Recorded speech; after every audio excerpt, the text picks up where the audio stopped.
Okay, so my internet went out. I know, not exactly a life or death crisis, but the Spectrum guy couldn't come until tomorrow, which is basically the 21st century equivalent of being exiled to a desert island. I had a deadline and my phone's hotspot was already throttled down to the speed of a dying snail. That's when an idea struck me, the cheap, slightly illegal, but utterly necessary thought. My neighbor Sylvie, queen of the cul-de-sac, self-appointed guardian of suburban tranquility, the woman who once posted a passive-aggressive rant in the neighborhood Facebook group because my recycling bin was, and I quote, 3 inches too close to her prize-winning petunias. So yeah, maybe I was feeling a little vindictive. I figured she owes me some bandwidth for the public shaming. I opened my laptop and there it was, her network, the Sela's and Sylvie show, locked down tighter than Fort Knox. But then I saw another one, an open network. The name was weird, Family Cam 1. No password. My first thought was jackpot. They probably set up a camera to watch their poodle Bartholomew or something and forgot to secure it. A little voice in my head whispered about privacy, but a much louder voice, the one with the looming deadline, told me to just click connect. A little peek at a dog sleeping in its crate was a small price to pay for internet access. Serves her right for the Petunia incident. My laptop screen flickered and a window popped up. Not a login page, a video player. It took my brain a solid 10 seconds to process what I was looking at. It was their living room. I recognized the ugly floral couch from the one time she invited me in for a welcome to the neighborhood glass of lukewarm lemonade. Silas, her husband, was in the chair, and Sylvie was standing over him methodically, calmly, pulling a length of rope tight around his wrists. He wasn't fighting, but his eyes, God, his eyes were wide, screaming silently, even though his mouth was stuffed with what looked like a blue kitchen towel. Her movements were so efficient, so detached, like she was assembling IKEA furniture. And then I saw it in the bottom right corner of the feed. A tiny, blood-red word, live. Next to it, a little icon of a human silhouette with a number beside it. 2. My entire body went cold. It was the kind of cold that starts in your stomach and spreads outwards, turning your limbs into lead. I couldn't breathe, my fingers were frozen on the trackpad and my eyes were glued to the screen. It was like watching a car crash in slow motion, except it was happening 10 feet away through a wall. My mind started scrambling, trying to build a narrative that made sense, anything other than the horrifyingly obvious one. It's a prank, I told myself, the thought so flimsy it felt pathetic even in my own head. Some kind of weird, high-production value YouTube channel thing. I tried to remember anything about them that was remotely eccentric. There was that one time at the neighborhood block party where Silas did a surprisingly good magic trick, pulling a bouquet of silk flowers from his sleeve. Maybe they were amateur filmmakers, performance artists, people are into weird stuff, right? They were the perfect couple, always posting saccharine photos from their trips to wine country. Maybe this was their secret edgy hobby. A way to blow off steam from their excruciatingly normal lives, but the logic just crumbled as I watched. The camera angle was static, artless. The lighting was just their normal living room lamp, casting long, ugly shadows. And there was no theatricality, no wink to a hidden camera. Silas's muffled grunts were too guttural, the strain in his neck muscles too real as he twisted against the ropes. The fear in his eyes wasn't acting, it was pure, unadulterated terror. He was looking just slightly off camera, as if pleading with someone or something I couldn't see. And Sylvie, her face was a blank mask. Not angry, not gleeful, just focused, the concentration of a craftsman. She looped the rope around his ankles, cinching it tight with a sharp tug that made Silas flinch. It was the clinical precision that terrified me the most. This wasn't a crime of passion, this was a procedure. Then I saw it, something I'd missed at first glance. Underneath the chair, spreading out a few feet in every direction, was a clear plastic sheet, a painter's drop cloth, the kind you buy at Home Depot. My stomach lurched. You don't put down a drop cloth for a prank. I dragged my gaze away from the main horror and focused on the details, the periphery. The grandfather clock against the far wall showed 8:14 p.m. Their wedding photo was still on the mantelpiece, the two of them smiling inanely on a beach somewhere. Everything was so normal, so nauseatingly suburban. It was my world, but twisted into a nightmare. My eyes kept darting back to that little red live icon and the number next to it. 2. Who was the other one? The question hammered at my skull. Was it the person Silas was pleading with? Was it someone who paid to see this on some sick corner of the dark web? Was this a scheduled broadcast? The thought that this was organized, that there was another person out there watching this unfold with purpose, was somehow more terrifying than the act itself. It made me feel complicit. I wasn't just a witness anymore. I was part of an audience, a silent, invisible spectator to whatever this thing was.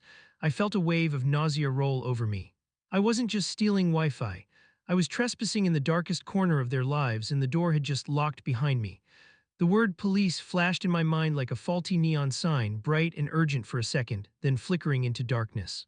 Call 911. Now, it was the simple, correct, sane thing to do. My hand even twitched toward my phone, lying face down on the desk like a black, unhelpful stone.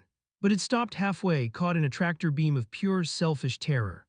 My brain, in a spectacular act of self-preservation that felt more like self-destruction, started playing out the conversation.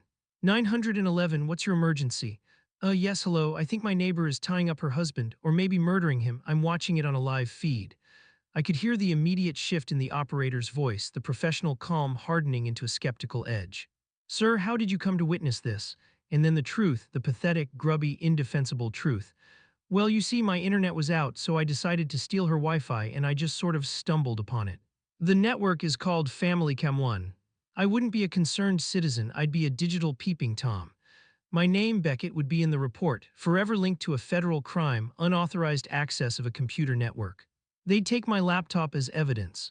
They'd comb through my search history. Every stupid, embarrassing thing I'd ever looked up would be scrutinized by a detective trying to figure out if I was a predator. So, Mr. Hayes, you do this often, just hack into your neighbors' networks to see what they're up to. The shame of it felt like a physical weight pressing down on my chest, making the air in my apartment thick and unbreathable. And then the other scenario, the one that was somehow even worse. What if I was wrong? I imagined the flashing blue and red lights painting the cul-de-sac. The police kicking down their door, guns drawn, shouting, and then silence, followed by confused murmuring. Then Sylvie and Silas, wrapped in bathrobes, would appear at the door, a half-empty bottle of wine on the table. "Oh my God, officer, it was just a game." Sylvie would exclaim, hand fluttering to her chest in mock surprise, a perfect picture of wronged innocence. "We're rehearsing for a play," or "It's our anniversary, we were just spicing things up." And then all eyes, the cops, Sylvie's, Silas's, and every other neighbor who'd come out onto their lawn would turn to me. Beckett Hayes, the weirdo loner in 4 billion, the guy who called a SWAT team on a sex game. My life here would be over. It wouldn't just be a passive-aggressive Facebook post about a recycling bin anymore. It would be whispers at the mailbox, parents pulling their kids away when I walked by. I'd be a pariah. Every rationalization was another brick in the wall I was building between myself and that phone call. It's not my business, I don't know the whole story. Getting involved will only ruin my life. And what about that other viewer, the two on the screen? Maybe they knew what was going on. Maybe they were supposed to be watching, they would handle it. They had to. It was a pathetic abdication of responsibility, and I knew it. The sheer, paralyzing fear of social annihilation was somehow more potent, more immediate than the abstract horror of what might be happening to Silas. It was a disgusting calculation, a moral failure of epic proportions, and I was aware of every disgusting detail even as it was happening. I was choosing my own comfort over a man's life. With a surge of adrenaline born of pure cowardice, I reached out and slammed my laptop shut. The plastic clacked together with a sound of sickening finality. The sudden darkness on the screen was a relief, but the image was seared onto the back of my eyelids. Silas's terrified eyes, the coil of rope, the clear plastic sheet, I couldn't unsee it. I sat there in the dark, my heart hammering against my ribs, a prisoner of my own inaction.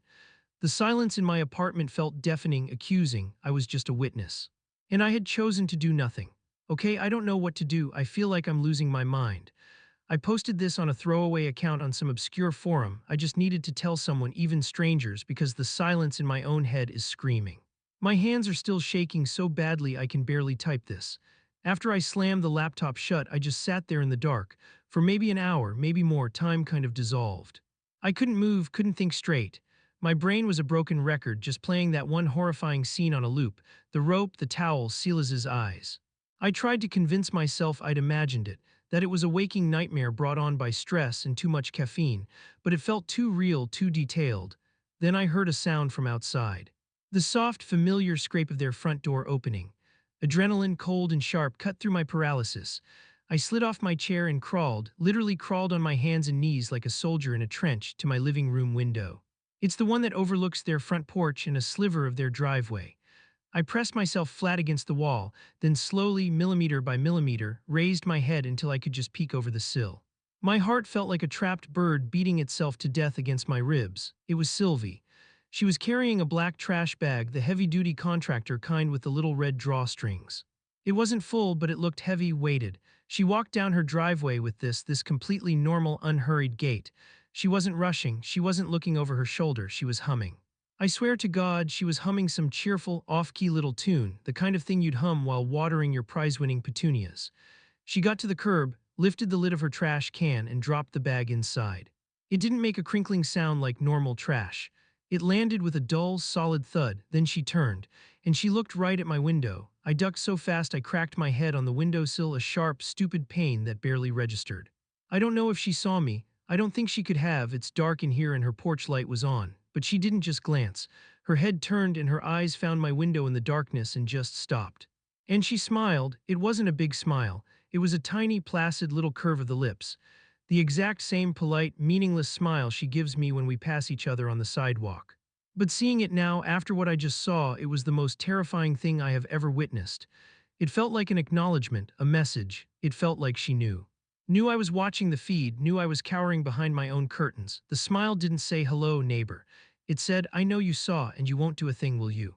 She held the smile for a beat too long, then turned and walked back into her house. The door clicked shut behind her, a sound of absolute finality, leaving me here crouched on the floor, hyperventilating. Is this real? Am I having some kind of psychotic break? Her complete and utter normalcy is 1,000 times more terrifying than if she'd been acting like a monster. Monsters you can understand. This, this serene, humming, smiling woman who may have just disposed of something. This I can't process at all. I didn't sleep, not a second. I just sat on my couch staring at the wall until the sun came up. Every creak of my apartment building, every car that passed on the street sent a jolt of pure adrenaline through me. I kept expecting to hear sirens shouting, but there was nothing, just a quiet, peaceful suburban morning. Around 7:30 a.m. their front door opened again. It was Sila's. He was dressed for work, khakis, a blue button-down shirt, carrying his briefcase. He walked to his car, unlocked it, got in. He looked fine, completely, utterly fine. My eyes were glued to him, scanning for any sign, any evidence of what I'd seen. He looked tired, maybe. There were dark circles under his eyes. But who doesn't look tired on a Tuesday morning? As he backed out of his driveway, he glanced over at my apartment. Our eyes met for a fraction of a second through the window. He gave a little wave, a tired, neighborly little wave. I didn't move, I just stared.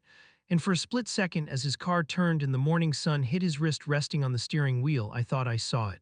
A faint reddish-purple line circling his skin right where the rope would have been. It was so faint, it could have been anything.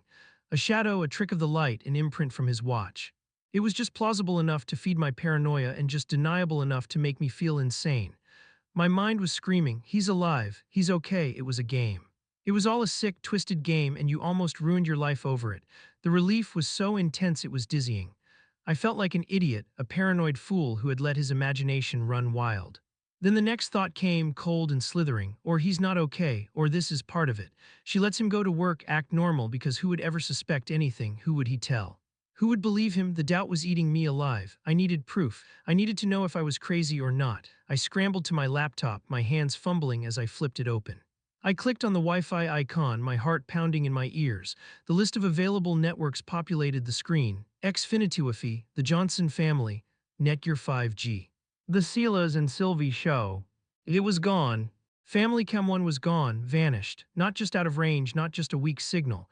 It was completely, totally gone from the list as if it had never existed. And that somehow was the most terrifying thing of all. The video, Sylvie's smile, the mark on Silas's wrist, I could dismiss all of that as misinterpretation, as my mind playing tricks on me. But a Wi-Fi network doesn't just cease to exist. Someone had to have turned it off.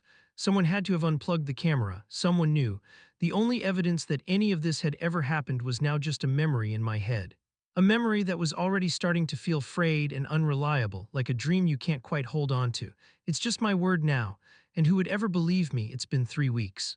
My internet is fixed. My life has, on the surface, returned to normal. I go to work, I pay my bills, I take my trash out, making sure the bin is nowhere near Sylvie's petunias. But something inside me is broken. I can't stop checking. It's a compulsion. 10, 20, maybe 50 times a day, I open my laptop and scan the Wi-Fi list. It's never there. Family Chem 1 is gone for good, but I can't stop looking for it. It feels like if I just look at the right second, it'll reappear and I'll have proof that I'm not losing my mind. I see them, Silas and Sylvie. I see them all the time. They work in their garden on the weekends. They get groceries delivered. Last Saturday, they had a barbecue. I could hear their laughter and the laughter of their friends drifting over the fence. It all sounds so normal, too normal. Every interaction is now filtered through the lens of that night. When Silas waves to me, I see the ghost of a ligature mark on his wrist. When Sylvie smiles her placid smile, I see her standing over him with a coil of rope. Their perfect, curated suburban life now looks like a stage play, and I'm the only one in the audience who's seen behind the curtain. Are they just a weird couple with a dark hobby?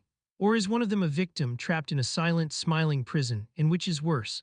I don't know what I saw, not really. I have no proof, nothing but a fragment of a memory that gets fuzzier and more dreamlike every day. Maybe it was all a misunderstanding, a hallucination, but I can't shake the feeling of being a witness, the feeling of having stared into a dark little corner of the world and seeing something I was never meant to see. I'm moving out at the end of the month. I told my landlord it was for a new job. The truth is, I can't stand the quiet here anymore. I can't stand looking out my window and seeing their house. The abyss isn't in their living room, it's in my head.